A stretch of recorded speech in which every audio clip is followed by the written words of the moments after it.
परमात्मा पाप कर्म दंड को भी काट सकता है। अभी तक जिस भी संत व महापुरुष से मिले उन्होंने यही बताया कि पाप कर्म फल भोगने से ही समाप्त होगा। वो प्रभु कौन है जो पाप कर्म को काट देता है, वो काल के बंधन से छुड़वा देता है। उसका क्या नाम है, पूजा की विधि क्या है? कृपया अवश्य सुनिए जगत गुरु तत्वदर्शी संत रामपाल जी महाराज के अमृत वचन। अब क्या कहते हैं धर्मदास, जब मैं अपने पुत्र योग संतान और उर्फ जोग जीत का रूप बनाकर आया, इसलिए कि देखा मैंने उस प्यारी आत्माओं का, कोई गधा बना रखा, कोई गधी बना रखी, कितना सुंदर शरीर था सतलोक में आपका। जब धर्मदास को ज्ञान हुआ ना, जब ने कहा था मेरे हंसा भाई तू हंस रूप था, जब तू आया अपना स्वरूप बोल, मैं बोला तो तात जीव कहा मेरे हंसा भाई तू तो परमात्मा जैसा था, तेरा गुण ईश्वर जैसे गुण थे तेरे में। क्योंकि हमारा जो वास्तविक शरीर है ना, इसके अंदर ये सत्वर शरीर अंदर कारण फिर महाकारण फिर कवल्य और ऐसे कई आवरण चढ़ाने के उपरांत वास्तविक शरीर अपना है अंदर, अब भी है वो। और जब ये भक्ति से सतज्ञान से ईश्वर की रजा से जब ये सारे कवर हमारे हट जाएंगे, खत्म हो जाएंगे, फिर वो वास्तविक रूप अपना जो कहते हो 16 सूर्य जितना तो तेज है अपना अंदर, 16 सूर्य जितना इतना सुंदर शरीर मनुष्य जैसा है, वो कभी विनाश में नहीं आता। और वह ना हमारे बेटे मरते ना बेटी मरती, सदा सुखी रहने वाला सतलोक है। अब ये क्या बताते सतलोक में गाने वाले कहते ना, तो वह भगवान क्योंकि तो निराकार प्रभु सतपुरुष, और आप लीन हो जाएंगे उसमें तरह के भैया। जब वह भगवान है ही नहीं तो हम वहां क्या करेंगे जाकर भाई, जब वह परमात्मा आगे है ही नहीं तो हम क्या करेंगे वहां। जैसे मैं यहाँ बैठा हूँ सत्संग कर रहा हूँ और कोई कहे भाई बड़ा बढ़िया सत्संग हो रहा है, वहाँ ऐसे ऐसे ग्राउंड है, कोई पूछा भाई गुरु जी है वहाँ, महाराज जी है, इतना महाराज जी तो निराकार है, कौन आओगे यहाँ पे, कोई ना हो यहाँ पे। तो ऐसे जब परमात्मा वहाँ है ही नहीं तो हम क्या करेंगे वहां जाके, इसे अनाथ यहाँ पर इसे वहां पर, फिर क्या फायदा वहां जाए। वह परमात्मा कबीर परमेश्वर मनुष्य जैसा है और हमारे सदृश है, और अपना भी मनुष्य जैसा ही शरीर वहां पर मानव सदृश होगा, इसलिए इसको पुरुष कहा। पुरुष क्यों कहा? क्योंकि वहां जाने के बाद हमारा केवल आत्म तत्व हो जाएगा और मानव सदृश शरीर रहेगा, कभी अजर अमर नहीं।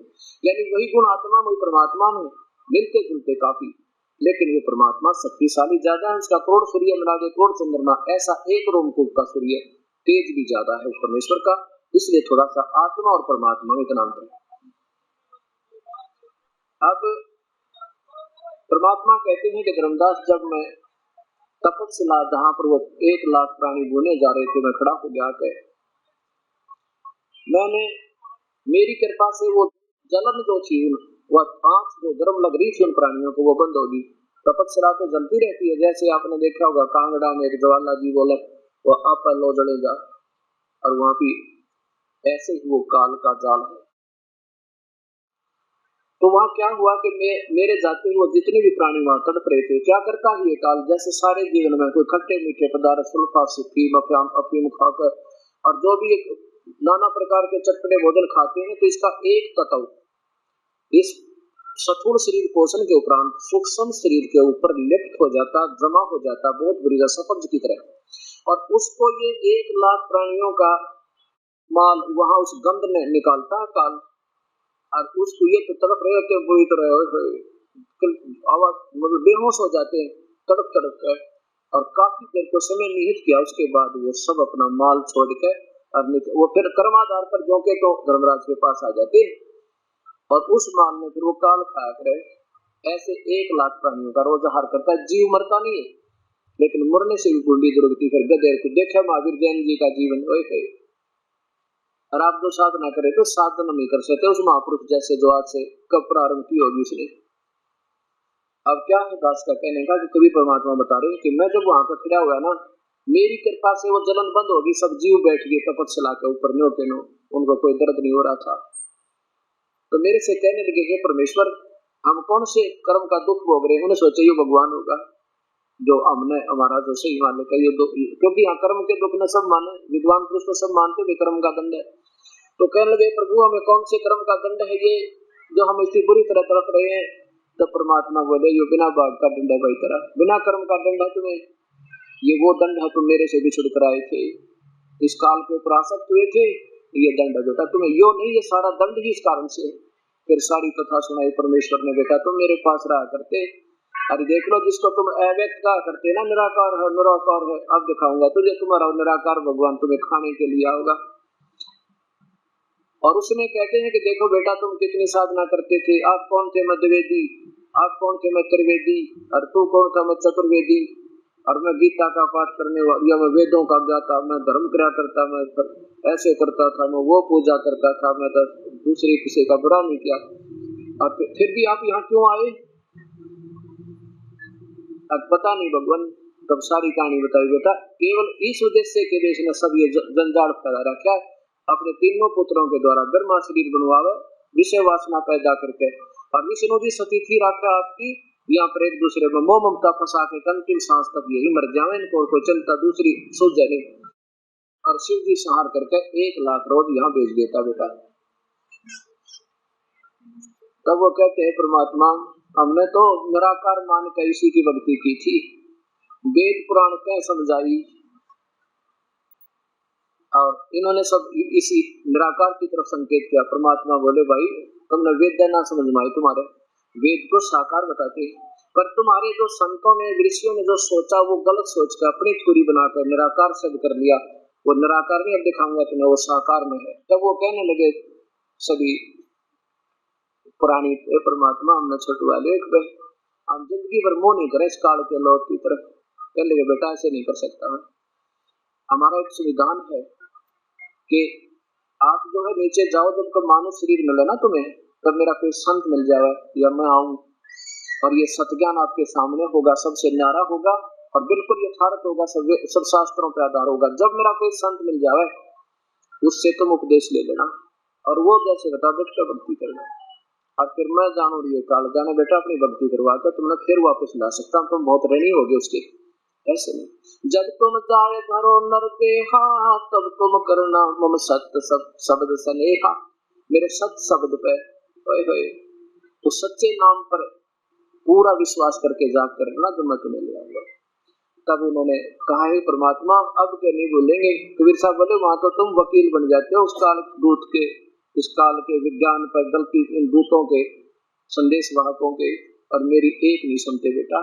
मैं बोले जी दोनों कान पकड़ लिए, एक आपका कोई संत मिल गया तो जनते सीधे ही पकड़ लेंगे और चरणों में पड़े रहेंगे। कबीर साहब बोले देखो वो आ गया वो काल जिसको तुम निराकार बताती थी, विष्णु पुराण में दिखाऊंगा आपको कि जब ये विष्णु, ये महाविष्णु, ये काल जिसको शिव सदाशिव कहते हैं, ये विष्णु जब अपने कार्य नीचे पूरा करके एक ब्रह्मांड में तीनों पुत्रों की उत्पत्ति करके दुर्गा को छोड़ के इसके लोक में ये वहां बैठ जाता है 21वें ब्रह्मांड में, और वहां कहते हैं इसका काल रूप परिवर्त हो जाता है, जो गीता में दिखा होता है देख ले मेरा ये रूप है अर्जुन, मैं ऐसा हूँ, तो कहते वहां दिखाऊं तुझे, वो आने लग रहा है। अब उसने क्या ऑटोमेटिक सिस्टम बना रखा है कि इतने समय में ये प्राणी जल बुझ कर यहाँ से ऑटोमेटिक उठ जाएंगे और केवल वो माल निकला पाएगा एक ऑटोमेटिक पात्र में नीचे, वो खाने के लिए जाता है।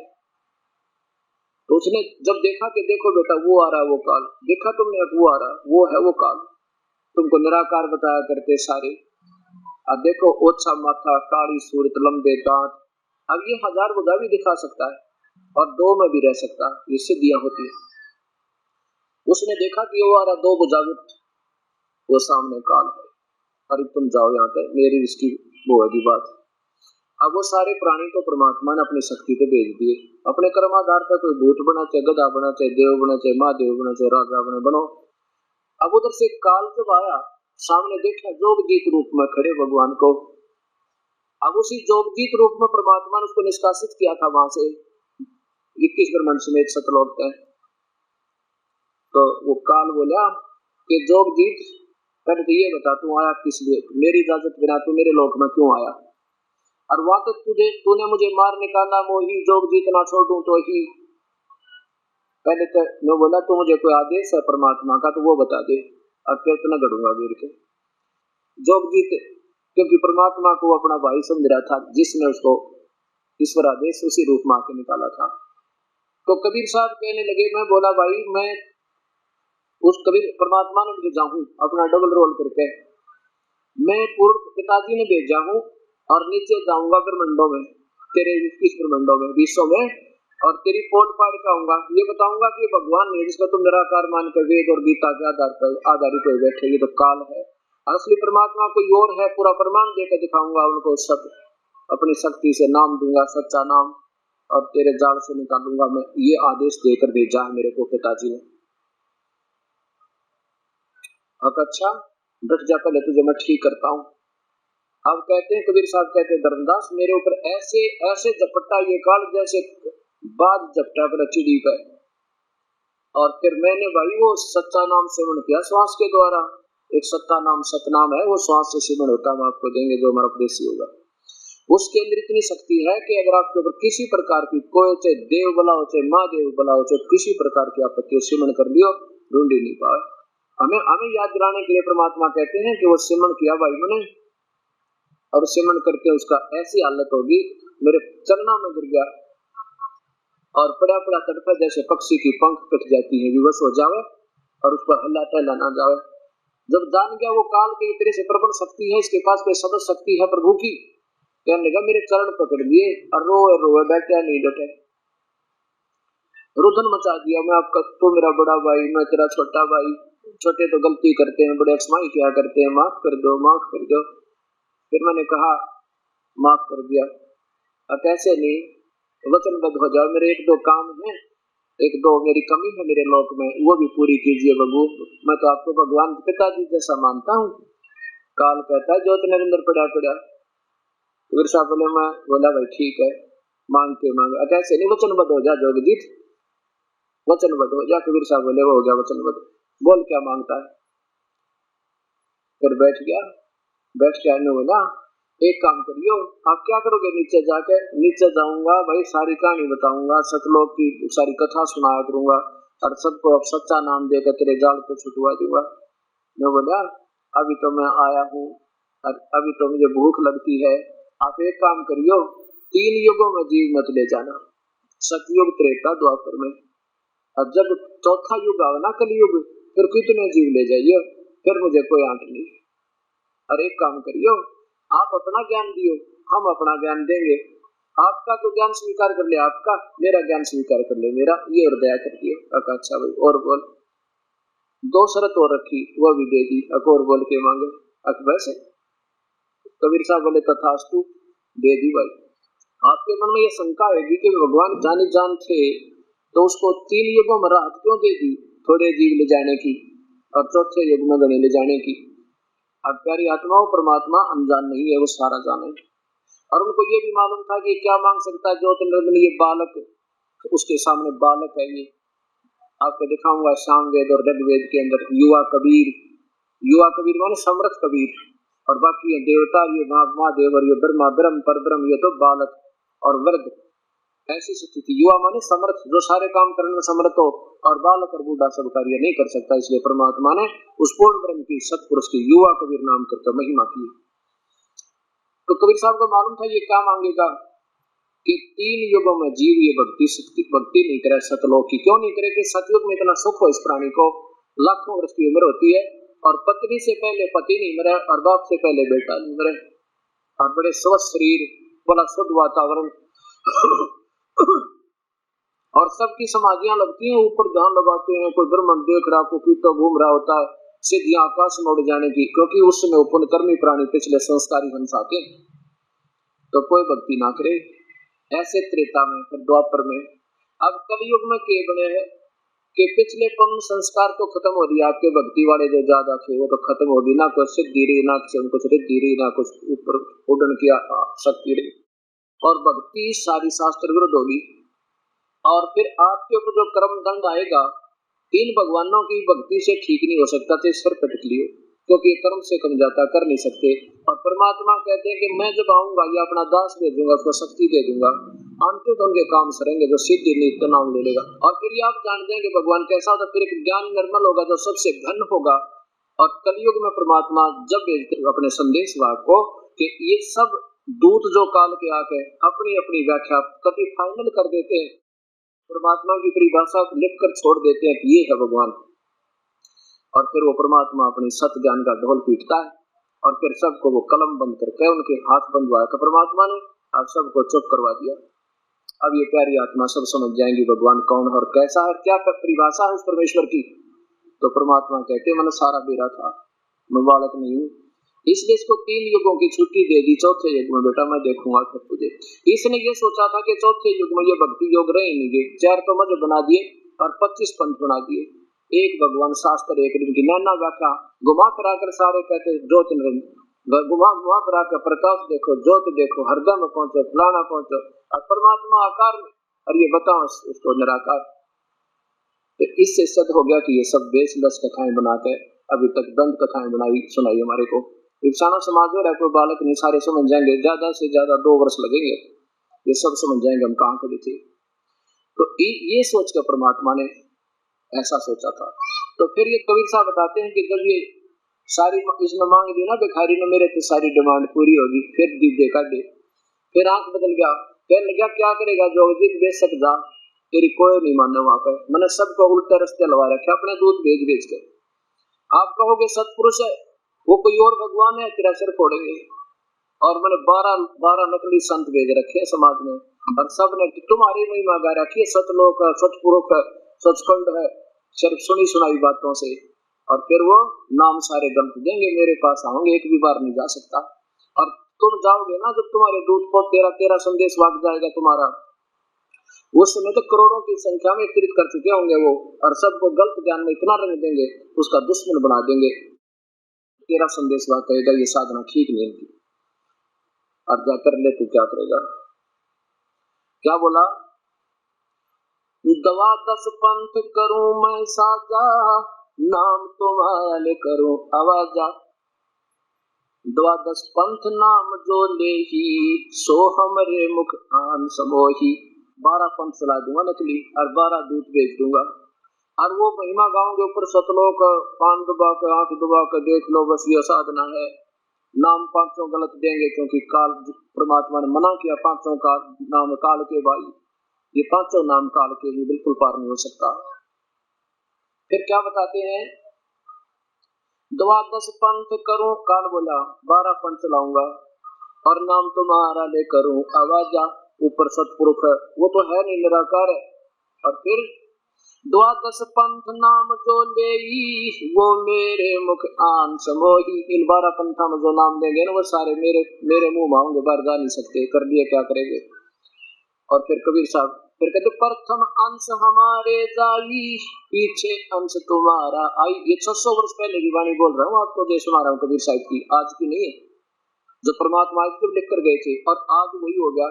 कहते हैं काल बोला कि पहले मेरे दूत जानेंगे सारे इसमें धरती लोक पे, और पीछे से तुम्हारा दूत यानी संदेश वाहक होगा, और फिर उसकी जो है ना कोई नहीं सुनेगा। तो फिर साहब बोले ये तेरी चिंता नहीं, मैं जानूंगी ऊपर सुना, मैं अपनी प्यारी आत्माओं को अपनी परिभाषा जानता हूँ, ये कैसे पहचानेंगे मुझे। तो परमात्मा को मालूम था कि तब तक ये सब ने जो एंड बैंड बोलना सारे बोल लेंगे, और जो भी उन्होंने कथाएं अपनी फाइनल करनी थी वो कर देंगे, आज वही हो चुका है। इन महापुरुषों ने अपनी जो अंतिम लेखनी लिखकर बंद कर दी किताबें। अब ये है परमात्मा, ऐसा है भगवान, ये सतपुरुष है, इसका निराकार है, ज्योत दिखाई देती है, और ये सब दास के पास उपलब्ध है, सबके कंप्यूटर में फीड करके और सीडी बनाकर समाज में भेज दी। अब ये चीज नहीं कर सकते कि हमने तो नहीं कही ये बात, और इस समाज को ये पता लग जाएगा। हमारे गुरु ये बताते थे वास्तव में सच कथा ये है, और सारे शास्त्र आधार होगी, तो ज्यादा से ज्यादा 2 वर्ष लगेंगे जिन्हें भक्ति चाहिएगी। और तो रूढ़िवादी है बड़ो कुएं में पड़े कर, वो तो उसके लिए जो स्कूल है कोई ना, उसके लिए तो ये पाठशाला नहीं है, जिसने मानना नहीं आख्या देखी बात कहते जान बुझ साची तजय और करे झूठ तने वाकी संगति है प्रभु फिर सोपन में बिना दे, उनकी तो हमें जरूरत भी नहीं। वो कैसे बताए परमात्मा ने, उनके बारे में क्या बताते हैं, जान बुझ साची तजय करे झूठ तने और वाकी संगति है प्रभु फिर सोपन में ना दे। चातुर प्राणी चोर है ये मूड मुग्ध है ठोठे, संतों के नहीं काम के है इनको जोगल जोटे। चतुर प्राणी चोर है, चातुर कौन से, जिन्होंने शास्त्र विरुद्ध साधना बताकर अपने अटकलों से परमात्मा की व्याख्या गलत बता रखी है और अपने आप को ऋषि और महर्षि और महासंत सिद्ध कर दिया, जगत गुरु सगत गुरु, वो तो है चतुर प्राणी। और मूड जो इतना प्रमाण देख के भी नहीं मानेंगे, वो मूड बताए कति नादान, इतने प्रत्यक्ष प्रमाण देकर उनको नहीं छोड़ सकते। फिर परमात्मा कहते वो हमारे काम के कोई ना, वो तो वही रहना, उनको दो गल जोट और पक्का दृढ़ कर दो, मरो कुएं में पड़ के। चातुर प्राणी चोरे हैं ये, मूड मुग्ध है ठोठे, ये संतों के नहीं काम के है, उनको दो गल जोटे। लगे रहो भाई वहीं पर। लेकिन जिनको प्रभु चाहिएगा वो अब डरते नहीं लौटेंगे। अब क्या होता है कि धर्मदास जब मैं पहली बार यहाँ आया, मृतमंडल पर चला, इस काल को बोला तू चुप रह, बैठ जा दिशा से, मैं आप देख लूंगा जिसको लाना है ना लाना है, क्या करना है। तो कहते हैं मैं पहली बार जब आया ब्रह्मा से मिला, ब्रह्मा को नाम दिया, मैंने समझाया, वो समझ गया सारी कहानी, उपदेश दिया। फर्स्ट मंत्र, हम पहला मंत्र इसलिए देते हैं आपको कि आप में जो और भी कोई रह रहा होगी ना शंका, या तो सीधे हो जाओगे ना छोड़ जाओगे नाम में, तो उससे कोई लाभ हानि आपको नहीं होगी। तो परमात्मा ने ऐसा प्रोसेसर बना के सबसे पहले ब्रह्मा को प्रथम मंत्र दिया, सारी बात समझ गया। फिर विष्णु जी के पास आए, विष्णु जी को समझा, बेटा तुम मेरे बच्चे हो और ये तुम्हें दिखाई भी नहीं देता, आकाशवाणी करके तुम्हारी विधि बांध रखी सबकी, और तुम ये काल है, तुम मेरे प्यारी आत्मा हो, तुम नाम जपो, तुम यहाँ से निकल जाओगे। नाम ले लिया। फिर शिव जी के पास आए, शिव जी को समझाया, ये भी पुण्यात्मा मान गई एक बार तो बात, ये सोहम नाम दिया इसको। फिर क्या बता बेटा, मैं फिर आऊंगा कुछ समय के बाद, तुम्हें दूसरा वास्तविक मंत्र दूंगा, सतनाम। तो परमात्मा जब दोबारा गए जोगजीत रूप में, तो काल ने देखा कि तेरे बेटे गए सारे और ये चले गए, तो समझो सब न बता देंगे। उनकी बुद्धि चेंज कर दी अंदर बैठ के, और ब्रह्मा को के मन में क्या पैदा कर दिया कि झूठ बोलता है, वेदों में लिखा सो फाइनल है और कोई परमात्मा नहीं है, बस एक ज्योत निरंजन, ये ब्रह्म, यही फाइनल परमात्मा है, अंतिम प्रभु है। दोबारा जो परमेश्वर गए तो ब्रह्मा ने यही उठ पटांग की, देखो स्वामी जी मैं आपकी बात को गलत नहीं मानता, लेकिन वेदों से अलग मैं नहीं मान सकता। कबीर साहब बोले वेद एक बार पढ़ कर देख ले, इसमें क्या लिखा है। क्या बता कि वेद हमारा भेद है, हम वेदों में ना, और जिस वेद से मैं मिलूं वो वेद जानते ना। वेद जो है ये मेरी महिमा गा रहे, कबीर परमेश्वर है, कबीर सर्वशक्तिमान है, सरस्वती रचिनहार कबीर है, अंगारी कबीर है, ब्रह्मारी कबीर, सतलोक में रहता हूँ वो कबीर मैं हूँ भाई। मुझे सतपुरुष अकाल मूर्ख सब स्वरूपी राम कहते हैं, मेरा असली नाम कबीर है। कहते हैं वेद हमारा भेद है, मैं वेदों में ना, और जिस वेद से मैं मिलूं वो वेद जानते ना। वेदों में क्या है कि ब्रह्म की तो पूजा की विधि है, बस ओम नाम का जाप और 500 यज्ञ, और उसके बाद महिमा गाई है पूरे परमात्मा की। पूर्ण ब्रह्म कोई और है, उसका नाम कबीर है, वो सब सृष्टि रचनहार, वो पूजा के योग्य है। हमारी पूजा पूरी नहीं है, हमारी पूजा भी अच्छी नहीं है, लेकिन समझने वाले के बाद ये 5वां जो वेद है जो दास समझा रहा आपको, ये इसमें वो सारी विधि प्रभु के पाने की, ये 5वां वेद इनके पास काल में दिया नहीं, इसने गुप्त कर दिया। तो क्या बताता है परमात्मा के वेद हमारा भेद है, जिन वेदों को तुम चारों वेदों को फाइनल मान रहे, ये मेरी ही महिमा गा रहे हैं, पर जिस वेद से मैं मिलूं वो ये वेद जानते ना, ये चारों वेदों का वर्णन नहीं। तो ऐसे गीता जी ने कहा कि अर्जुन मेरी पूजा करनी ओम नाम की जाप है, मुझ ब्रह्म की, और उस परमात्मा की पूर्ण ब्रह्म, वो सर्वशक्तिमान सर्वसुखदायी सदा अगर अमर करने वाला और अगर अमर है, उसकी भक्ति करनी तो संत न ढूंढ ले। यही वेद में लिखा है। यजुर्वेद में यही प्रमाण है 40वें अध्याय के 10वें और 13वें श्लोक 12वें श्लोक में कि देखो मेरी भक्ति करनी है तो यहाँ तक की उपलब्धि है, उस वो परमात्मा कोई और है तो उसके बारे में जानकारी कोई तत्वदर्शी संत यानी पूर्ण संत जो बताएंगे, वैसे तू ऐसे कर ले। तो ऐसे इन चारों युगों में परमात्मा आए, लेकिन तीनों के तीनों ब्रह्मा विष्णु महेश ने मना कर दिया, कहने लगे जी वैसे आप ठीक हो, हम आपसे बुरा नहीं मानते, पर हमें ब्रह्मा ने बता दिया। वो दोनों और नाट के कबीर साहब बोले भाई ना मानो के बस की बात है। अब ब्रह्मा विष्णु महेश का दोष क्या विचारों का, या किसी का छोटा मोटा सुख हो गया, आची कोठी हो, एक कार हो, सामने गुटी ला ले और फिर सिनेमा देखे ना, फिर क्या जरूरत भगवान की, और ये तो 3 लोग के प्रभु। तो ये फिर बाद में समझ में आ गई, जो बात कभी बिगड़ जाएगी, तो उससे पहले जो लग जाएगा वो पुण्य भागी होगा, उसके भाग बड़े होंगे। अब ये सारी सतिथि बता कर परमात्मा ने कहा जो धर्मदास फिर सारी कथा सुनाने लगा कि आप कहते ना ऊर्ध्व, फिर धर्मदास कहने लगा भगवान एक बात समझ में नहीं आती, इतने दिन हो गया हम ब्रह्मा विष्णु में इसकी पूजा करते हुए 4-5 पीढ़ी 7 पीढ़ी तो मेरे याद है, तो क्या ये गलत है? क्या ब्रह्मा विष्णु महेश की फिर इतनी महिमा बढ़ी कैसे? चलिए पूजा के योग नहीं है तो फिर इनकी महिमा बनी कैसे? जैसे दास ने परसों सुनाया था आपको कल के ब्रह्मा विष्णु महेश से तीनों गुणों की पूजा गीता मना किया हुआ है। रजगुण ब्रह्मा है, सतगुण विष्णु, तमगुण शिव जी। तो कबीर साहब कहते हैं कि इनकी महिमा तो आज भी इतनी है ब्रह्मा विष्णु महेश की, लेकिन तुमने उल्टा काम करवा दिया इन संतों ने। कैसे? अब देखियो गीता जी का अध्याय नंबर 15 के वो 4 श्लोक सुनाता हूँ, इनसे ये सारी कहानी समझ में आएगी आपको कि ब्रह्मा विष्णु महेश की पूजा कैसे करनी है और हम कर कैसे रहे हैं। अब देखो ये ऐसा निर्मल ज्ञान है, आप 100 बार सुनोगे ना जब समझ में आओगी। क्योंकि जैसे बच्चा स्कूल जाता है, A for apple, B for book सारे साल करे, और जब नेक्स्ट क्लास में होने योग्य होता है, ऐसे ही बात लगातार सुनते रहोगे, यहाँ भी सुनोगे, सीडी भी देखोगे, किताब भी ले जाओगे, फिर आप परफेक्ट बालक बन जाओगे, बड़े फटाफट बोला करोगे, सारी समझ जाओगे। तो अब पहले तो हमने ये आपको खूब समझाना पड़ेगा, और 100 बार सुनोगे ना प्रभु जी कथा, फिर भी अच्छी लगनी चाहिए आपको, तो आप भक्त हो। आज 5 अध्याय, पहला मंत्र ऊर्ध्व मूलम।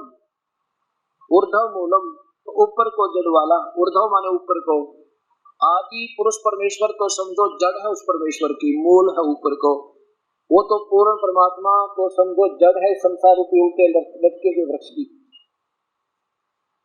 ये गीता समझाऊंगा आपको, जब समझ पाओगे वो परमात्मा कौन है, पूर्ण ब्रह्म। ये समझो ये पूर्ण परमात्मा, ये तो संसार रूपी वृक्ष की जड़ है, परम अक्षर पुरुष। ये तो जड़ समझो।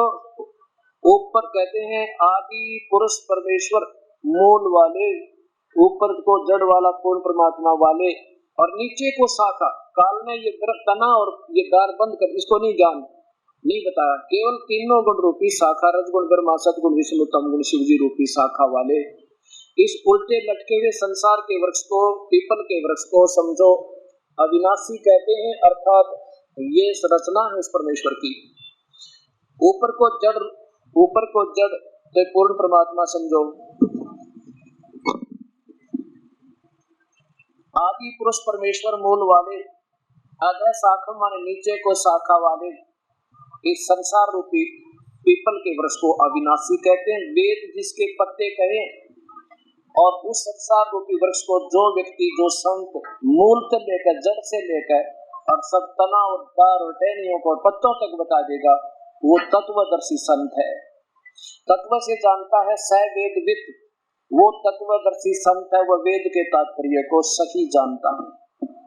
अब क्या कहता ये काल भगवान, अब फिर समझ लो कि जो संत तुझे इस सारे ब्रह्मांडों को बता देगा, इस सारी रचना को ठीक ठीक बतावेगा न्यारे न्यारे, तो समझना वो तत्वदर्शी संत है। और फिर क्या बता चौथे अध्याय के 34वें श्लोक में कि मैं नहीं जानता उस परम पिता के बारे में भक्ति की। अर्जुन, ये तो वो कोई संत आवेगा, उसने पूछिए। चौथे अध्याय का 34वां श्लोक, पवित्र गीता जी।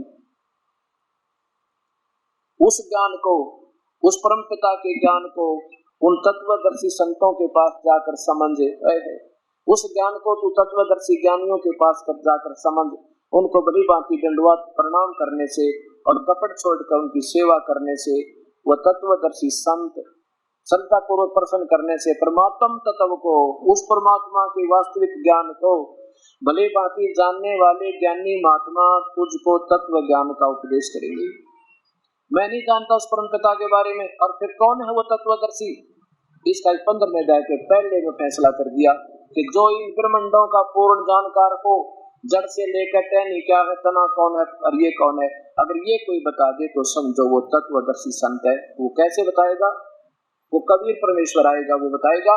अक्षर पुरुष एक पेड़ है, निरंजन वाकी डारे, जो जमीन से बाहर दिखाई देता है, ये कबीर परमात्मा की वाणी 600 वर्ष पुरानी जो बोल रहा हूं मैं, गीता जी के 15वें अध्याय को बोल रहे हैं वो साधारण भाषा में। अक्षर पुरुष एक पेड़ है जो जमीन से बाहर दिखाई देता, उसे पेड़ कहते हैं। ये अक्षर पुरुष ये परब्रह्म है। और निरंजन ज्योत, निरंजन ये डार, ये काल, इसकी डार एक मोटी डार, ऐसी ऐसी सैकड़ों डार होती है वृक्ष के। अक्षर पुरुष एक पेड़ है, निरंजन वाकी डार, और तीनों देवा शाखा है ये, पात रूप संसार, हम तो ये पात रूप में आ गए हैं ब्रह्मा विष्णु से। अब ये क्या है, ये तना तो परब्रह्म है, अक्षर पुरुष, और ये क्षर पुरुष ये डार है। और इस क्षर पुरुष यानी ज्योति निरंजन के तीन बेटे हैं, रजगुण ब्रह्मा, सतगुण विष्णु, तमगुण शिव जी कहते। और ये जड़ कौन है, ये पूर्ण ब्रह्म। ये तो काल स्वयं कह रहा है कि इस आदि पुरुष परमेश्वर यानी पूर्ण परमात्मा तो जड़ है उस संसार रूपी वृक्ष की। ऐसे जो बता देगा उसको तो समझना वो तत्वदर्शी संत है। अब देखो इसमें हिंट भी दे दिया कौन होगा फिर वो तत्वदर्शी संत। 15 में जाएगा प्रथम श्लोक, फिर देखो आदि पुरुष परमेश्वर तो मूल वाले जड़ और नीचे को शाखा वाले संसार रूपी पीपल के वृक्ष को अविनाशी कहते हैं। वेद जिसके पत्ते कहे गए हैं। और उस संसार रूपी वृक्ष को जो संत जड़ से लेकर मूल सहित तत्व से जानता है, स वेदवित, अर्थात वो है वो तत्वदर्शी संत, वो वेद के तात्पर्य को सही जानता है, ये समझ लेना। आगे देखो दूसरे में, अब ये उस संसार रूपी वृक्ष की तीनों गुण रूपी रजगुण ब्रह्मा, सतगुण विष्णु, तमगुण शिव जी रूपी शाखा, ये जल से बड़ी हुई नहीं, ये इसकी इनकी अपनी सोच है। वो विषय पर वाला शाखा, विषय पर वाला शाखा, विषय विकारों की ये शाखाएं, ये तो नीचे को इस तीनों लोकों में और इस मनुष्य फैली है, और मनुष्य लोक में इस पृथ्वी लोक में कर्मा के बंधन में ये बांधे तुमको, ये पार नहीं होने देते। ब्रह्मा विष्णु में इस तक की साधना वाले ये कभी पार नहीं हो सकते। आगे देखो तीसरे में क्या कहा कि देखो उस संसार वृक्ष का स्वरूप जैसा कहा है वैसा यहाँ विचार काल में नहीं है कि मैं तुझे बता रहा हूँ ना, मैं नहीं जानता उस परम पिता के बारे में पूरे ब्रह्मांडों का। मैं तेरे और मेरे डिस्कशन में, ये गीता की चर्चा में भाई मैं नहीं बता पा रहा पूरा, वो तो संत बताओगा। यहाँ वैसा नहीं पाया जाता क्योंकि न तो इसका आदि है और न इसका अंत, और न इसकी अच्छी प्रकार की स्थिति है। इसलिए इस सुविरड मूलम, सुविरड मूल, अति दृढ़ मूल, यदि इसको भूल जाओ, अति दृढ़ मूल वाले संसार रूपी पीपल के वृक्ष को दृढ़ वैराग्य रूपी शस्त्र द्वारा काट कर, यानी उस सत्ज्ञान रूपी हथियार द्वारा काटा जा सके, इसको सुलझाया जा सके, समझा जा सके, वो तरीका और कोई नहीं। उस सत्ज्ञान से समझोगे भाई, इसने हथियारों से काटोगे। आगे देखो चौथे में कमाल कर दिया है। 15 में जाएगा चौथे श्लोक में क्या कह दिया भगवान ब्रह्म ने कि भाई उसके पश्चात जब तुझे कोई भाग जग जा, वो आजा संत बताने वाला परम पिता की रजाते हैं, उसके पश्चात उस परम पद रूप परमेश्वर को गली बाती खोजना चाहिए, जिसमें गए हुए फिर लौटकर संसार में नहीं आते, अर्थात फिर उनका जन्म मृत्यु कभी नहीं होता, और जिस परमेश्वर से सारे ब्रह्मांडों की रचना हुई है, पुरातन संसार रूपी वृक्ष की प्रवृत्ति विस्तार को प्राप्त हुई है।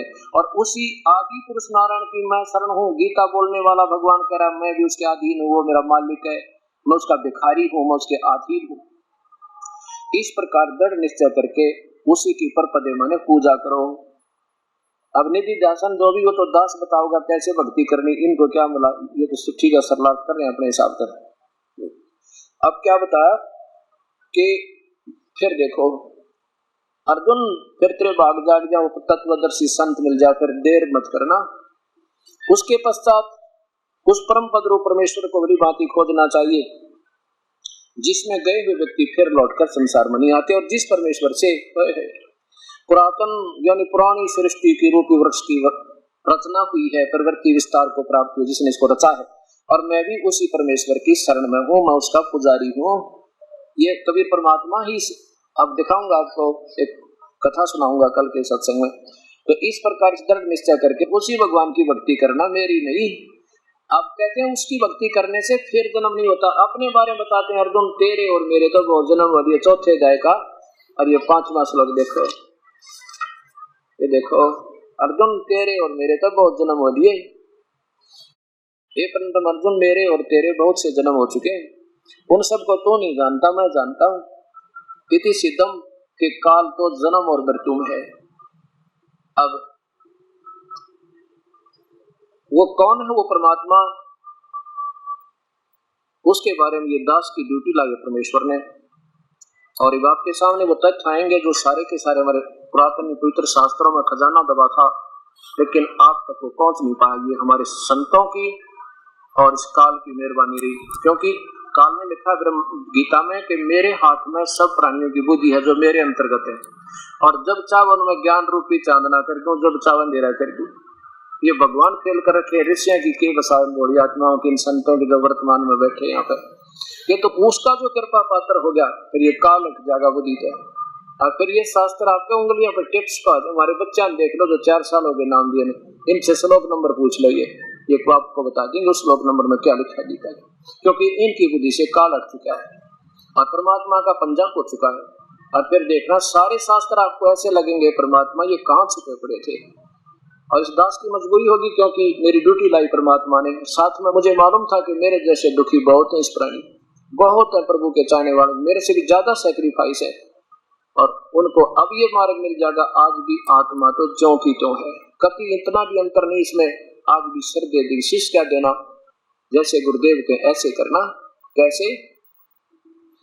सिर सौंपा गुरुदेव को, सफल हुआ यो शीश, नित्यानंद इस शीश पे है, आप बसे जगदीश। सिर कैसे देना है? जैसे ये दास कहे फिर ऐसे करना।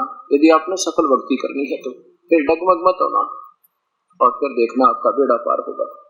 अब दास वही बताएगा जो, क्योंकि मैं कोच हो गया इस खेल का और आप इस खेल के खिलाड़ी हो गए, और जिसने इसमें एडमिशन लेना, खेल में सिलेक्ट होना है, उसके लिए नियम बना रखे, हमने एक फॉर्म बना रखा है। उस नियमों को अपना आजीवन निभाना होगा इस गेम में सफल होना है तो, और जरा सा भी आउट होके फाउल हो जाओगे, ये नियम है। इसी प्रकार इसका अब जो प्रसंग चल रहा था अपना कि अब गीता जी के 2 श्लोक और सुना के फिर आपको ब्रह्मा विष्णु महेश की सतीथि फिर समझाऊंगा कि ये बुरे नहीं है, लेकिन इनको जिस तरह तुम पूज रहे थे ऐसे नहीं पूजा थी। इनको कैसे पूजना था, कैसे हमने, एक तो होता है पूजा, एक होता है आदर सत्कार, कोई और चीज होती है, पूजा कोई और चीज होती है। कैसे? जो पतिव्रता पति से रहती आन पुरुष निभावे, और बसती हर में स्वर्ग प्रीतम में, ऐसे ध्यान लगावे। जैसे लड़की बहन बेटी अपने ब्याही जाती है तो वो पहले अपने परिवार में जाती है, वहाँ सास ससुर के अंदर, तो सास से भी उसका लगाव है, ससुर से भी है, जेठ से भी, जेठानी तक भी, देवर तक, देवरानी तक, ननद तक, सबसे। लेकिन वो आदर सबका करती है, और लेकिन जो पूजा करती है अपने पति की, पूजा पति की करेगी और श्रद्धा उनमें भी रहेगी। उनके जितना जिनका आदर है उतना अवश्य करेगी, तो भी पतिव्रता। अगर उनका अनादर करेगी तो भी वह पतिव्रता नहीं है। तो हमने रहना इस लोक में है तो सबका आदर करके रहना है, लेकिन पूजा अपने पति में, ध्यान जो उसकी समर्पण अपने पति में होगा, कभी नहीं हो सकता किसी में जो पतिव्रता हो। जब हम यहाँ से चलेंगे, अब जैसे सपरिवार, कोई एक जो ना ज्वाइंट फैमिली है, संयुक्त परिवार है, उसमें सभी रह रहे हैं, और जब तक वो रह रहे हैं तो सभी एक दूसरे में प्यार, आपस में बड़ा आदर होता है। और जब वो न्यारे होते हैं ना, अलग होते हैं, तो वह लड़की, वह पत्नी उसकी अपने पति के साथ चली जाएगी और सारे समाज में ठाक है, उनकी तरफ नहीं देखेगी, लेकिन फिर भी अनादरणीय नहीं है उसकी दृष्टि में। ऐसे जब हम यहाँ से चलेंगे और नहीं जब तक जाएंगे तो हमारा ये ज्वाइंट परिवार है, फिर इन काल से अलग हो जाएंगे, अपने अपने घर में चले जाएंगे, तो फिर भी बुराई इनके प्रति दोष कती नहीं, लेकिन हमारी श्रद्धा उसमें ऐसी रहेगी जैसे उस लड़की के अपने पति में, अपने पति के साथ चली जाएगी, फिर दूसरा का नहीं देखा को नहीं। ऐसे हम अपने परम पिता के साथ सतलोक चले जाएंगे। तब तक हम यार ज्वाइंट फैमिली है, चाहे हिंदू है, चाहे मुसलमान, सिख या ईसाई, और चाहे ब्रह्मा, चाहे विष्णु, चाहे शिव, ये हमारे आदरणीय है। एक दूसरे का शिष्टाचार हमें निभाए रखना पड़ेगा अंतिम श्वास तक। तब भी हम भगत है ना तो अभगत हो जाएंगे, हमारे अंदर द्वितीय भाव आ जाएगा, फिर भी प्रभु हमें पसंद नहीं करेगा। ये देखिएगा, अब वो पतिव्रता सास के लड़ा पति ने क्यों करवाएगी, कति नहीं, प्यार उसको भी देना पड़ेगा, अच्छी लगेगी सबके साथ, तो निकलय का कारण बन जाएगी। श्रीमद् भगवत गीता, गीता प्रेस गोरखपुर से प्रकाशित 15वां अध्याय फिर देखिएगा, और फिर आज का सत्संग इस तरह समापन होगा। नीचे देखिए 16वां श्लोक, क्या बताया है कि इस संसार में, इस कौन से संसार में, इन 2 लोकों में, ये देखिएगा द्वौ इमौ लोके पुरुषौ। अब ये दो लोक है, एक तो ये ब्रह्म का ज्योत निरंजन के 21 ब्रह्मांड, ये काल लोक और ये परब्रह्म का लोक, ये कुल मिलाकर भी लोक कहलाता सारा। इन दोनों लोकों में दो भगवान हैं, ये क्षर पुरुष, ये तो ज्योत निरंजन शीघ्र नाशवान, इसके साधक भी नाशवान, और ये अक्षर पुरुष। अब इस अक्षर पुरुष के जो साधक हैं वो इनसे ज्यादा लंबी आयु यहाँ बनी हुई है, और ये परब्रह्म भी इस ज्योत निरंजन से ज्यादा लंबी आयु का यानी ज्यादा स्थायी है, लेकिन है फिर भी दोनों नाशवान। वास्तव में ये तीसरा परमात्मा, ये देखो उत्तम पुरुषत्व अन्य, ये है वो परमात्मा जो वास्तव में अविनाशी है। इस द्वौ पुरुषौ इमो लोके, इन दोनों लोकों में दो भगवान, क्षर पुरुष और अक्षर पुरुष। क्षर पुरुष से नाशवान भगवान ज्योत निरंजन ब्रह्म, और कुछ इससे अविनाशी ये पर ब्रह्म ज्यादा स्थायी, और लेकिन उत्तम पुरुषत्व अन्य, वो वास्तव में तीसरा भगवान जो वास्तव पुरुषोत्तम है ना अविनाशी, वो तो इन दोनों से भी न्यारा है। अब सुनना गीता जी को, इस पवित्र शास्त्र को। अब 15वें अध्याय का 16वां श्लोक देखिए, मंत्र द्वौ इमौ पुरुषौ लोके, इन दोनों लोकों में दो भगवान हैं, क्षर पुरुष और अक्षर पुरुष। ये पुरुषौ जो ना यहाँ संस्कृत में दोनों के साथ लगता है, क्षर पुरुष और अक्षर पुरुष, ये दो भगवान हैं। क्षर पुरुष तो समझो जैसे इतना नाशवान, क्षर पुरुष नाशवान ब्रह्म, जैसे एक चीनी का कप होता है। चीनी का कप ऐसा होता है, आपको पता चाहे पीते हो, आपको मालूम है कि हाथ से छूटे और गिरते टूटे और टूटते फूटे, अब गिरते टूटे। और फिर एक स्टील का कप हो, स्टील का कप ऐसा हो, आपको मालूम है कि गिर गया तो टूटता नहीं, और इसकी तुलना में ये ज्यादा अविनाशी स्थायी स्टेबल धातु है, लेकिन फिर भी स्थायी नहीं है। अविनाशी फिर भी नहीं कि इसका नाश ना हो, इसका जंग लगेगा काफी समय बाद में इसलिए मिट्टी बनेगा। लेकिन तीसरी जो धातु सोना समझो, जिसका अस्तित्व समाप्त नहीं होता, ऐसे समझना तीनों भगवानों के तीन ही स्थिति को जब आपको पता लगेगा। अब देखिएगा पवित्र गीता जी, और यहाँ पर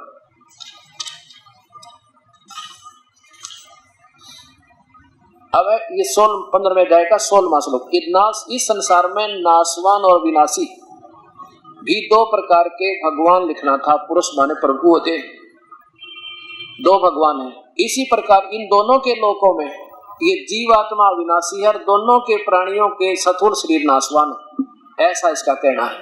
आगे देखो, और फिर बताया 17वें में, ओए होए उत्तम पुरुषत्व अन्य, ओए होए उत्तम भगवान तो इन दोनों से भी कोई न्यारा है, इन दोनों से भी न्यारा वो पुरुषोत्तम, और वही तीनों लोकों में प्रवेश करके सबका धारण पोषण करता है। उसको अविनाशी परमेश्वर परमात्मा इस प्रकार कहा जाता है। तीनों लोकों में प्रवेश करके सबका धारण पोषण भी वही करता है। और वो कौन है? अब देखिए, वो ये परमात्मा है, ये है वो परमात्मा, मूल आदि परमेश्वर मूल वाले, ये है वो परमात्मा। इन दोनों से भी न्यारा है ये जड़ रूपी परमात्मा, इससे खुराक चलती है सबको। तीनों लोकों में प्रवेश करके सबका धारण पोषण करता, इसलिए ये अवय ईश्वर है, अविनाशी परमात्मा इस प्रकार कहा गया है। उत्तम पुरुषत्व अन्य, जो तीनों लोकों में प्रवेश करके सबका धारण पोषण करता है, वही परमेश्वर परमात्मा कहा गया है। अब यहाँ क्या अटकम लगाएंगे संत, आपको न्यू कहेंगे 18वें अध्याय में भगवान 18वें श्लोक में स्पष्ट किया कि मैं पुरुषोत्तम हूँ। नहीं, ये ब्रह्म बोल रहा गीता को, काल ये कहता कि मुझे तो लोक वेद के आधार पर, लोक वेद क्या होता है ये समझो पहले। लोक वेद वो होता है जो शास्त्र में कुछ हो और हमारे को संतों ने अपनी थोड़ी बना के कुछ और दचा दी हो, वह कहानी। जैसे दास पहले शाम जी पूजा करता तो लोक वेद के आधार पर, पहले हनुमान का पूजा करता था लोक वेद के आधार पर, ब्रह्मा विष्णु महेश को अजर अमर बताते थे लोक वेद के आधार पर। और आज ये सतलोक और सतपुरुष की महिमा सुनाते, इनको ज्ञान करती नहीं, ये लोक वेद बनाए बैठे, इसको लोक वेद कहते मुझे तो लोक वेद के आधार पर प्रभु मानते हैं, क्योंकि मैं मेरे अंतर्गत 21 ब्रह्मांड में, चाहे तो वह स्थूल शरीर में और चाहे वह जीवात्मा रूप में, मैं इनसे तगड़ा हूँ। जैसे मुख्यमंत्री कहेगा कि इन मेरे स्टेट में तो मैं सब तो तगड़ा हूँ, पर मेरे से तगड़ा कोई और भी है, वो प्रधानमंत्री कोई और है, ऐसे संकेत समझना इसका। कबीर साहब कहते हैं, पीछे लग जाऊं था मैं लोक वेद के साथ, रस्ते में सतगुरु मिले भाई दीपक दे दिया आज। पहला लोक वेद के आधार पर पूजा कर रहे थे, अपनी महिमा बताते परमात्मा और कहते हैं अब रस्ते में भगवान वो सतगुरु मिल गए जिन्हें सच्चा ज्ञान रूपी दीपक दे दिया। अब अपनी उस मार्ग पर चलेंगे जो चांदने में दिखाई दे रहा। ऐसे लोक वेद बताइए क्या बताते हैं। ये 15वें अध्याय का 18वें श्लोक में यहाँ उड़ जाएंगे और यही इनकी टिप्पणी देखना, वो पुरानी गीता बना रखी इन्होंने। कहते हैं भगवान कहता ना मैं सबसे उत्तम हूं, नहीं, ये कहता है क्योंकि मैं नासवान जड़ वर्ग से, यानी मेरे 21 ब्रह्मांड में चाहे स्थूल शरीर में देव है, चाहे महादेव, चाहे किसाई भी है, उनसे और अतीत हूँ, तगड़ा हूँ, और अविनाशी जीवात्मा से भी तगड़ा हूँ क्योंकि जीवात्मा अमर है। और इसलिए इस लोक वेद में दंत कथाओं के आधार पर मैं पुरुषोत्तम प्रसिद्ध हूँ, लेकिन मैं पुरुषोत्तम नहीं हूँ। ये समझना, इसका वास्तविक अर्थ ये बनेगा। अब क्या बताया कि तीनों गुणों की, रजगुण ब्रह्मा, सदगुण विष्णु, तमगुण शिव जी की पूजा कौन करते हैं? मूर्ख लोग, नादान, कति बेबुद्धि के, अल्प बुद्धि वाले। क्यों कहा? अब देखना, अब मान लीजिए कोई पौधा लाओगे आम का, उसको कैसे बीजा जाएगा? आप ऐसे बीजोगे, समझदारी होगी, ऐसे बीजेंगे हम तो बिल्कुल ठीक है, कोई शंका नहीं। गमले में लगाएंगे या जमीन में गाड़ेंगे और पूजा तो करेंगे इस जड़ की, और फल लगेंगे ब्रह्मा विष्णु महेश के।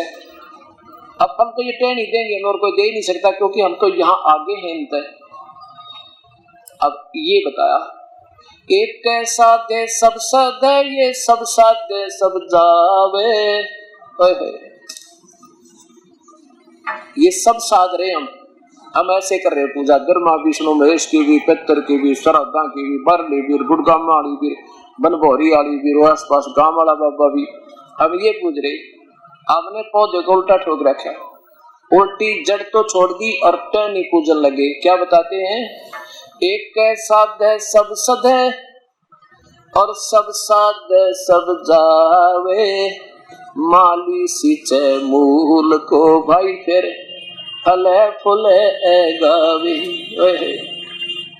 इस एक के साधन पर सब सद गए और इस पूजा से हम सब व्यर्थ हो गए। अब हमने इसलिए गीता में बताया कि जो राक्षस स्वभाव का धारण किया, इनमें कुछ होना जाना तय नहीं। अब जो पूजा आप कर रहे हो ना अभी तक, जिन महापुरुषों की आड़ लेकर चाहे किससे की भी, आपको ना कोई काम सर है, और जब दाव पड़ेगी ना आपके कर्म के दंड की, आपको कोई लाभ नहीं होगा, अंत में आप नास्तिक हो जाओगे। एक भगत जी कहने लगा, अब आपको जिंदा जागता उदाहरण दिखाता हूँ।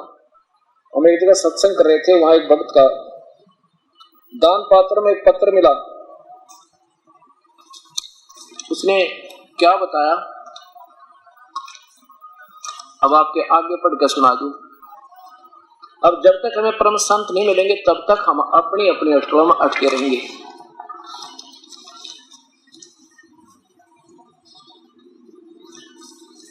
इसने क्या बताया कि जी मेरी पत्नी 2 बच्चा न छोड़कर चली गई और मुझे दमे की बीमारी, दोनों बच्चों की परवरिश के लिए मैंने चोरी का सहारा ले लिया, चोरी करने लग गया, और आपका सत्संग सुना मैंने आज ही, और आज आपका नाम भी ले लिया, और मेरे दोनों बच्चे चूहों की गोली खाकर मर गए। उस दिन दास ने ये सत्संग सुनाया था कि जो अपने बच्चों को चोरी का या रिश्वत का धन से परवरिश करता है, उसको अपने बच्चों को जहर देने की जरूरत नहीं पड़ेगी, एक दिन ऐसा आ जाएगा।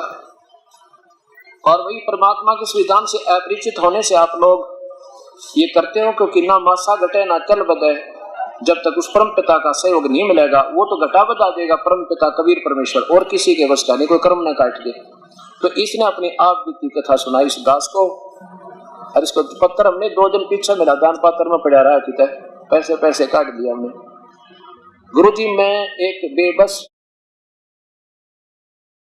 लाचार हूँ, मेरी पत्नी 2 बच्चों को छोड़कर किसी दूसरे आदमी के साथ चली गई। मैं सांस की बीमारी का मरीज हूँ, मेरे पास कमाने का कोई साधन नहीं था, इसलिए बच्चों के पालने के लिए मैंने चोरी करना शुरू कर दिया। उस दिन भी मैं चोरी करके आया था, लेकिन मैंने आपका सत्संग सुना तो आपने अपने आप से नफरत हो गई। जो कुछ मैंने चोरी किया था वह पैसे दान पात्र में डाल दिया। यह इसलिए कि मेरे पाप की कमाई से बच्चों का जीवन बनाना चाहा, लेकिन मैं दोनों बच्चों ने दोनों बच्चे चूहों वाली दवाई खाकर मर गए। अब गुरुजी मैंने इतने पाप किए शायद 7 जन्म भी नहीं धुल सकते परमात्मा सकते। कल मैंने आपसे उपदेश भी ले लिया, आप कृपा करें तो शायद मेरे पाप कम हो सकते हैं। सत्संग में आप सच कहते हो कि कर्म पूरे गुरु के बिना नहीं कर सकता। मैंने 8 साल से आसाराम बापू का मंत्र ले रखा था, लेकिन पाप कटने की बजाय बढ़ते ही चले गए। गुरु दया करन मुझ पापी पर भी। प्रणाम गुरुजी। एक दुखी जीव का पत्र। अब ये सोचना कि देखो दास ये अभिमान नहीं करता कि मैं बहुत बड़ा संत हूँ या मैं बहुत, लेकिन मेरे भगवान वो समर्थ हैं जिसकी मुझे आड़ मिली हुई है, और वो ही हमारे बुराई छुटा सकते, ना कति ना छूटे, चाहे कितनी बात बनाओ। देखो एक राजा की रानी ने नाम दे रखा है गुरुदेव का, और जब लड़की उसकी पत्नी ने पता लग गया कि ये भक्ति करे बिना बात बिगड़ जाएगी, ये 2 दिन का राजा अपनी कमाई खा रहा है और अगले जन्म में ये पशु बनेगा, जो नाम नहीं लिया था। तो वह रोज प्रेरणा करती, आप नाम ले लो जी, आप नाम ले लो जी, बहुत बढ़िया बात है, भक्ति तो करनी चाहिए। लेकिन वो न सोचा, वो न कहा मैं रोज भक्ति करने लग रहा है, सुबह उठते अपना मंत्र करता हूँ, मैं जाप करूँ जी सा भगवान हरे राम करूँ, और के नाम लिया करें। गुरु जी क्या होता है? अब वो कहने लगे जी गुरु जी बिना बात बना नहीं करती, गुरु बिन माला फेरते, गुरु बिन देव दान, गुरु बिन दोनों निष्पन्न चे पूछो वेद प्राण, गुरु जी ऐसे बताते। तो वो न सोचता ये औरत है ना, ये ऐसे सीधे से दिमाग की होती है, अनुभव को बहका दे, उससे की बात नहीं, तो डरने के नहीं उपचुक हो जा घर में और बका रखी हो किसी बेवकूफ गुरु ने, मैं कभी जाऊंगा इसकी आंखें आगे उसके हाथ को आ दूंगा, अभी क्या जरूरत है गुरु बनाने की, अपने घर में भक्ति कर ले। जब उसने काफी कहा तो एक दिन कहने लगा मैं चलूंगा तो आपके गुरुदेव से मैं बात करूंगा, तो मेरी शंका का समाधान कर देंगे तो मैं नाम ले लूंगा। अच्छा जी चलिए, होता पर बोलिए ढंगते वहां पर गुरु जी का आगे उल्ट सुल्ट मत बोलिए, अपना मैं ठीक बोलूंगा। अब राजा जी आगे, रानी ने कहा गुरुदेव आज तो ये भगत जी भी आगे हैं और आपसे 2 बात करेंगे फिर नाम लेंगे। अच्छा बेटी कोई बात ना, तो 100 बात कर लो, नाम ले लो किसी प्रकार। राजा कहने लगा महाराज जी एक बात बता, आप क्यों गुमराह क्या करते हो इन बूढ़ी आत्माओं को? क्या नाम गुरु के बिना नहीं लिया जाता? क्या गुरु बनाना ज्यादा जरूरी है? भक्ति तो घर भी कर सकते हैं हम, वैसे भी तो राम का नाम ले सकते हैं, भगवान का याद कर सकते हैं। अब गुरु जी ने सोचा आज तो ये कति नाराज होकर है, और जब मैं इसको समझाना चाहूंगा कति उल्टा पड़ेगा, मानने को नहीं। फिर राजा भाई ना तो ये सुना नहीं करते राजा लोग। कहने लगे महाराज जी मैं आज तो इतना व्यस्त हूँ, संगत ज्यादा है, आपकी प्रश्न का उत्तर आज नहीं दे सकता, मैं कभी आपके घर आऊंगा, वहाँ प्रेम तो बतलावांगे काफी देर तक। राजा ने सोची और बढ़िया, रानी के सामने इसने फेल कर दूंगा, और यार पीछा छोड़ देगी उड़ा जाना, वो तो मानती ना। गुरु जी ने समय नियत कर दिया जी कुछ दिन आऊंगा मैं, चले गए। अब रानी ने सब मंत्रियों से कह दिया मेरे गुरु जी आओ तो आदर के साथ अंदर ले आना। अच्छा जी। अब राजा बैठा अपने राजगद्दी पे, गुरु जी पहुंच गए, सबने आदर के साथ अंदर ले गए। अब वहां पहुंच कर ऋषि ने कहा संत जी ने, वहां खड़े थे बॉडीगार्ड राजा के, उनसे कहा कि इसको अरेस्ट करो। राजा की तरफ संकेत करता है, उनको आदेश देता है कि इसको अरेस्ट करो। किसको? राजा की तरफ संकेत करता है। अब 2-3 बार कहा तो राजा उसके मुंह का नहीं देखा कि वो अच्छा बेवकूफ संत मुझे अरेस्ट कराओ। तब राजा ने बोला कि इसका दिमाग खराब हो गया दिखा है। राजा बोला कि अरेस्ट करो इसे। उन सैनिकों से कहने की देरी थी, पूरा वाक्य नहीं हुआ था, इतना ऋषि जी पकड़कर 1 फुट उठा दिया जमीन के ऊपर। इंतजार कर रहे हैं कि क्या कहे इसने, गढ़े या कि तो जेल में ठोके। इतने में रानी आएगी। रानी कहने लगी अब क्या कर रहे हो मेरे गुरुजी के साथ, ऐसी बदतमीजी क्या करते हैं, छोड़ो इनको। अब रानी के कारण तो वह बिना छोड़ दे, राजा के इंतजार करें। संत जी कहने लगे कि राजन मुझे छुड़वाओ, मैं आपके प्रश्न का उत्तर दे रहा हूँ। कौन से उत्तर प्रश्न का? कि आपने जो प्रश्न किया था क्या गुरुजी के बिना भक्ति नहीं होती? अब ये के उत्तर दिया, बदतमीजी कर रहे थे आप मेरे साथ, मेरे सैनिकों को मेरे से पकड़ अरेस्ट करने के आदेश दे रहे थे, कि यही तो उत्तर दे रहा था आपके प्रश्न का, मुझे छुड़वाओ इनका। तूने कहा छोड़ दो, कंते छोड़ दिया। अब राजा ने संत ने क्या बताया कि देखो राजन, आपके पास सब शक्ति है और मेरे पास आपके राज वाली सब शक्ति नहीं, मैं उस परम पिता की शक्ति से युक्त हूँ। मेरे पास उस भगवान की शक्ति दी हुई है और आपको केवल राज की शक्ति है। मेरे पास उस भक्ति वाली मार्ग की शक्ति, शब्द शक्ति है। मेरी शब्द में इतनी शक्ति है, जैसे मैंने वही शब्द कहे थे कि इसको अरेस्ट कर लो और ये टस से मस नहीं हुई आपके सैनिक, और वही शब्द आपने कहा था इसे अरेस्ट करो, 2 सेकंड में इसने मुझे पकड़ दिया और आपके कहते छोड़ दिया, और रानी भी कह रही थी तब भी ना छोड़ा। तो आपके शब्द में शक्ति है, मेरी शब्द में, जो मेरे शब्द में शक्ति है, और मैं जो मंत्र दूंगा तुरंत काम करेगा। आप चाहे 100 बार कह लेना किसी को, चाहे नाम भी दे देना, ये नो के नो थारे कति काम नहीं करेंगे, दोषी और होगा। राजा चरणों में गिर गया। कहते हैं समझदार को संकेत बहुत होता है। तो ऐसे परमपिता परमात्मा की भक्ति प्यारी आत्माओं ऐसे बनेगी तो वो धर्मदास प्यारी आत्मा प्रभु के चरणों में गिर गए और भूल गया उस पुराने अधूरे गुरु ने और ले लिया नाम समृत का, उसका बेड़ा पार हुआ। बोलो सतगुरुदेव की जय।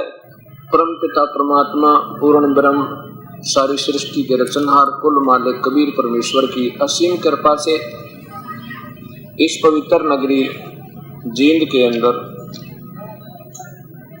ये प्रभु की अमर कथा सत्यनारायण कथा 16 अप्रैल सन 2004 को प्रारंभ हुई। आज इसका अंतिम दिवस है।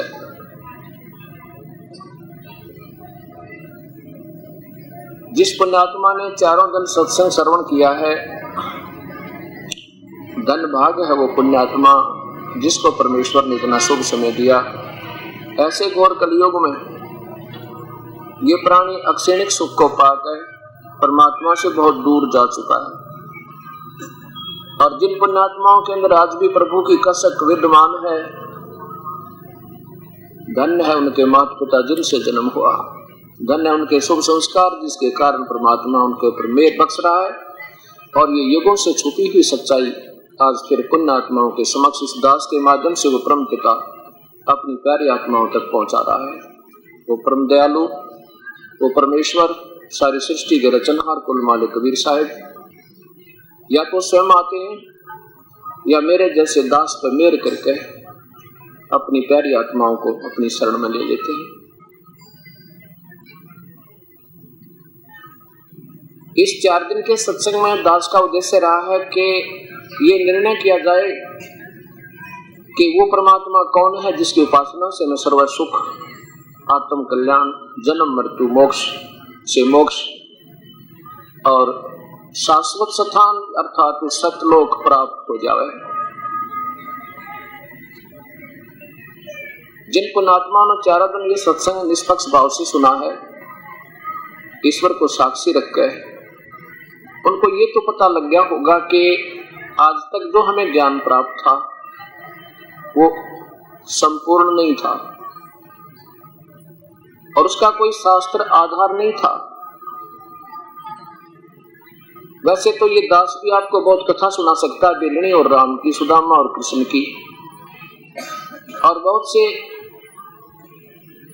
वाणी शब्द भी सुना सकता हूँ। बजले रे भगवान तेरे काम आवेगा, बजले रे भगवान तेरे काम आवेगा। दिन रात लगा और मतलब 2-2 घंटे तक ये गाने भी सुना सकता हूँ। बेशक आवाज सुरीली ना हो परंतु गा जरूर सकता हूँ। कहने का भाव ये है कि जिस के लिए हम प्रेरणा देते हैं, बजले रे भगवान तेरा काम आवेगा, राम नाम रटते रहो जब तक घट में प्राण, कबू तो दीन दयाल का कनक पड़ेगी कान। मानुष जन्म पाकर जो नहीं रटे हरि नाम, जैसे कुआ जल बनाकर बनवाया क्या काम। ये प्रेरणात्मक प्रभु की तरफ अग्रसर करने वाली, आसक्त करने वाली वाणी इस परमेश्वर की सुनाई जाती है, इसलिए कि ये प्यारी आत्मा प्रभु की भक्ति करके अपना जीवन कल्याण करावे। जब तक हमें यही नहीं मालूम वो परमात्मा है कौन जिसकी भक्ति करें, क्या विधि है उस परमेश्वर के पाने की, क्या प्रमाण है उस विधि को जिससे हम पूजा कर रहे हैं, तो तब तक हमारा वो प्रयत्न विफल है, व्यर्थ है। पहले तो यही नहीं मालूम हमने जाना कहाँ। अभी तक जिन महापुरुषों की छुरी आज तक दास ने पड़ी है, उन्हें क्या बताने की चेष्टा की है, उन पूर्ण परमात्मा कबीर साहब ने छोड़कर, या उन महापुरुषों ने जिन्होंने उनके साक्षात दर्शन में परमेश्वर के, उन्होंने तो वही विधि, वही मंत्र और वही तरीका और वही स्वरूप परमेश्वर का जो की तो व्याख्या की है, जो उन्होंने आंखों देखा और जो दास पर कृपा हुई। उनको छोड़कर बाकी जितने भी पंथ और संत ये मार्गदर्शन कर रहे थे, इनकी जो छुरी है वो कोई आधार नहीं किसी का।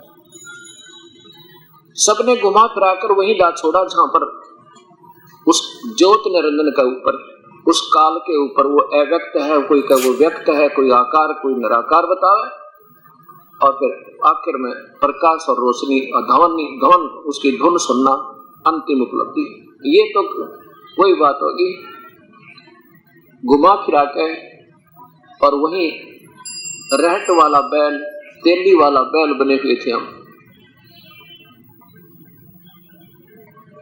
अब हमने ये ज्ञान हो गया कि कौन है वो परमेश्वर जिसकी हम भक्ति करें, जिससे हमारा छुटकारा हुआ है। वो परमात्मा पूर्ण ब्रह्म है, उसका आकार है वो मानुष सदृश है। सभी परमेश्वरों की, सभी भगवानों की, सभी ईश्वरों का अपना अपना शरीर है और उनका तेज है। उनका शरीर हमारे जैसा काया नहीं है, ये 5 तत्वों की काया नहीं है, ये पूतला 5 तत्वों का स्नायु यानी नाड़ी से बना हुआ नहीं है। उस परमेश्वर का शरीर तेज पुंज का एक तत्व का है, और इन भगवानों का तत्व जो अन्य भगवान है इनका 9 तत्व का है। 9 तत्व उस एक माने सर्वशक्तिमान जो होता है वो एक तत्व का है, और बाकी इसमें मिलावट 9 और फिर नीचे आके 5 तत्व के हमारे शरीर है। और सबसे 1 नंबर का जो तत्व है वो नूर है, तेज का शरीर है, और उन 9 तत्व के शरीर का भी तेज है।